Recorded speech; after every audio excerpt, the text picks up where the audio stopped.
this is Esmeralda. Welcome to my YouTube video today. Oh my goodness, this book is something else. I'm definitely not going to talk too much about the cover at the beginning of this review until the very end, if I can remember. But this is an exclusive cover, so I just know that I need to bring that out because some people might look at this and be like, wait a minute, my book doesn't look that same way.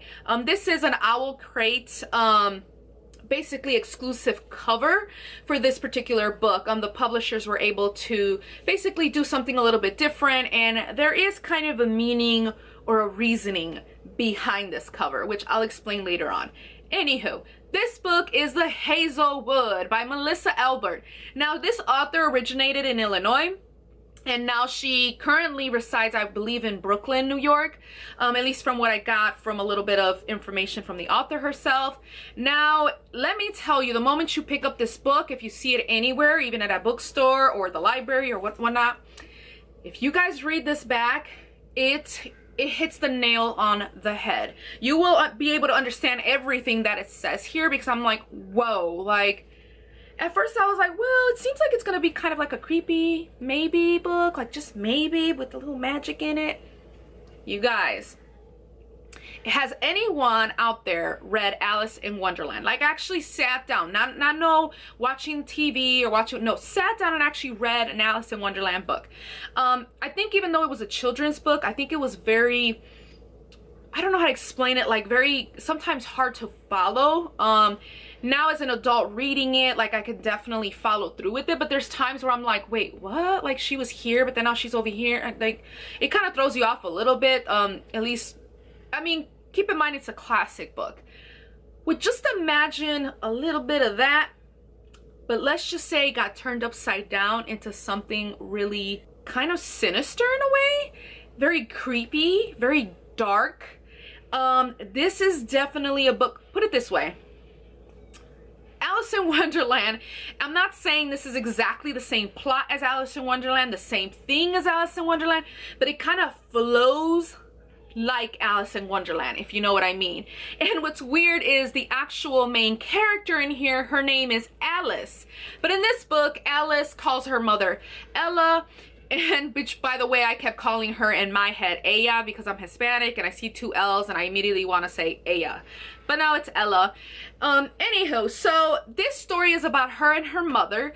Basically, all the bad luck that comes to them. At least that's what Alice thinks. Alice thinks it's like major bad luck that's just been following them, and somehow it always seems that her mom has been wanting to keep escaping. Every time something really bad happens, they have to just pack up and go. And every time something really drastic, terrifying, and, well, you know, some kind of really crazy event keeps happening to them, and it's causing them to move all the time. Whether it's living in the car, whether it's I don't know, taking care of a place or babysitting and anything that they can get so that they can at least have a roof over their heads. Basically, the mom was always on the move with Alice. So in this particular story, it basically will bring you right up to what's going on currently, which is she currently lives with her stepdad and her stepsister, including her mother. Now, at the beginning of reading this book, and you know, their travels and them constantly hopping from one place to another, there's gonna be a lot of name droppings, or at least a lot of information that you really need to soak in, which kind of throws, I feel like some people might get lost a little bit. So just take your time to understand. If you need to go back, you know, then do it, because I feel that with this book you really need to be on top of each chapter and understand it to follow through with it, because there's so much details you don't want to miss.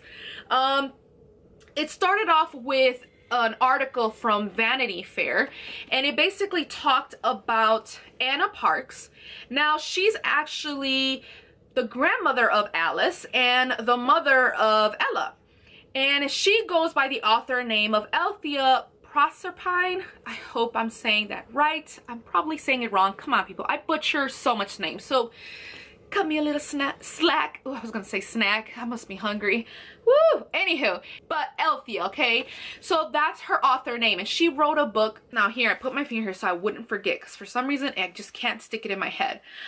Tales from the Hinterland. Basically, it's how that book made such a huge twists in events into Alice's life. She goes to school and she meets a boy, which is a huge fan of her grandmother.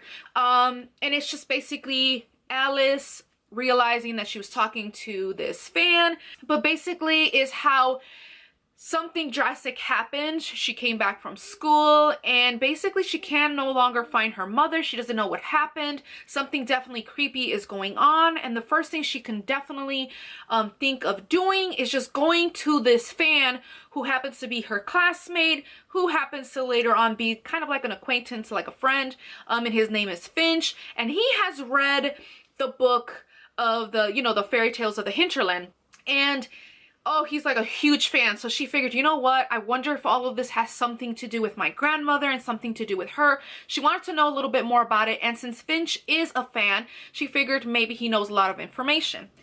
Let's cut this a little bit shorter. Basically, it's the story of Alice and Finch trying to find the Hazelwood, which is where supposedly her grandmother is located. And nobody knows where her grandmother is, where this location is. There's no address to it, nothing. There's just a couple of hints of where it could be. And again, she doesn't even know what to expect from it. She doesn't even know what it is. And there's some creepy things that are starting to happen. And this is where this book starts to become, I guess you could say, magical realism. And eventually, once you get through half of this book, it's when the juiciness and the action begins. And let me tell you guys, this book goes from being, okay, this book, all right, it's okay, to very creepy, morbid, dark, sinister kind of book. Like, it definitely took a twist of events that I would have never thought. First of all, I never would have thought I'd be reading a book like this, to be honest with you. There is some cussing in this book, but honestly, it's just a lot of things that you're like, what the world? Like, wait, what? Yeah, it's some crazy events, I'm telling you guys. It's very dark. And just imagine Disneyland, you know, like, well, Disney World. You can imagine it having different magical fairy tales and whatnot. They're known for that.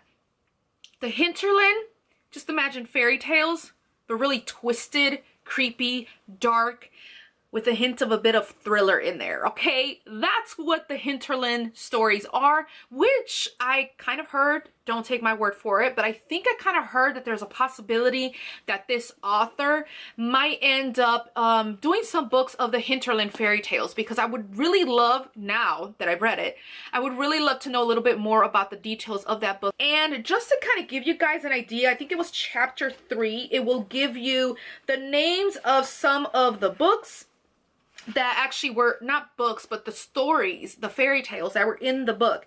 And just to kind of give you guys a little, like, I'm only gonna name 3 because I didn't know. Oh, here it is. Okay, so I found it. So here is right here where it tells you all the little stories that are in there. One of them is called Alice 3 Times. That one plays a big role in this book. You also have Twice Killed Catherine, which is another thing that came up. And then, of course, they have another one. Let's see one that says Death and the Woodwife. Okay, that's just gonna give you a little hint, a little sprinkle of what these fairy tales are. And let me tell you, they're dark, sinister, and very, I'm telling you, just creepy, okay? Very, very creepy. So anywho, Finch and Alice has to find the grandmother, and as they go to the Hazelwood, a whole new world, a whole new creepy, crazy situations and adventure happens there. And there is where I'm going to end in saying any more about this book, because I feel if I say more, it's just going to totally tell you guys everything about this book, and I'm already going a little bit long in this. Yes, that's basically going to finish up my review. So basically, it's just Alice and Finch going on this adventure, finding out some really screwed up stuff, and going into the Hazelwood and finding out exactly what Hazelwood is, and if there is maybe another worldly thing going on out there. So definitely a read, definitely some plot twist in there for sure. So yeah, I didn't think that I would actually like this book, only because I didn't know what to expect from seeing some of the stuff back here. It seemed like it was a lot of like very creepy stuff, which I wasn't really into. But let me just say, I actually was into it. I was able to finish it, and it is very intriguing. So if this is something that maybe might catch your eye, definitely I would recommend to try it out. Definitely give it a chance and definitely read into it. And also, don't be deterred by the beginning of the book, you know, because sometimes it's a little bit slow paced at times. Then it like picks up like boom, boom, boom, boom. You don't want to miss any details with this, okay? There's still a lot of questions and confusion that I still had with this book. That's the only thing that really threw me off. Is some things I never got the answer for, and it kind of really agitated me. So I don't know, I kind of give it like a 4.5 because of that. The size of the book was really great. I was able to like finish reading it in one sitting. So yeah, so now let me talk really quickly about the book in general. So like I said, this is an Owl Crate exclusive book.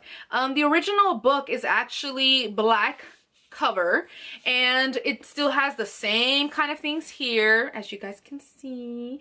But you know what? The reason why the publisher decided to try to change this, especially for Owl Crate, when they requested a specific cover, just to kind of see if they can get an exclusive cover for the Owl Crate subscription box, they actually chose a color green because it reminded them a lot about the Hinterland fairy tales. So they kind of did like a little homage to those by putting the cover green. That's why it is the way it is. Hold on, before I get taken away. Isn't this awesome? This is the very first flap of the book, which I love.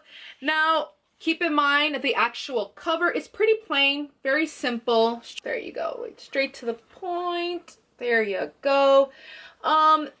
Back is plain, and yeah, like this is basically simple. All the front and the back, the inside just have a little bit about the author. Has this really pretty print in it, which by the way, the cover has kind of like a suede feel to it, but very like, I don't know how to explain it, but yeah, it's pretty nice. Another thing that I noticed, and you guys might probably know, I don't know if it's just for this particular edition of the book with this exclusive cover on it, it's like that, or if it's like that even on the regular book. But just to let you guys know, for chapter, I want to say it was like 5 and 6.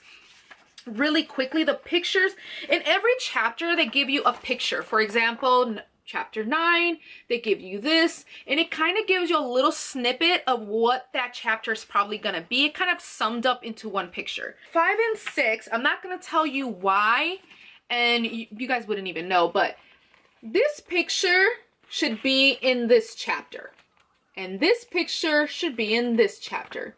You'll know why when you read it, but I'm just letting you know. I know it's kind of like seeing a typo, except this one is kind of like an illustration mistake. So I personally think that those two pictures should have been switched, and I'm pretty sure it was like kind of like a little editing mistake or something.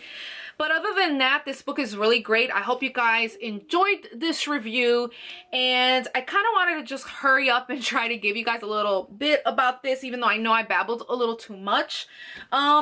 But anyhow, I hope you guys enjoyed this book review. If you guys did, don't forget to give it a like, as well as subscribe if you'd like to see more content from me. And until next time, toodles!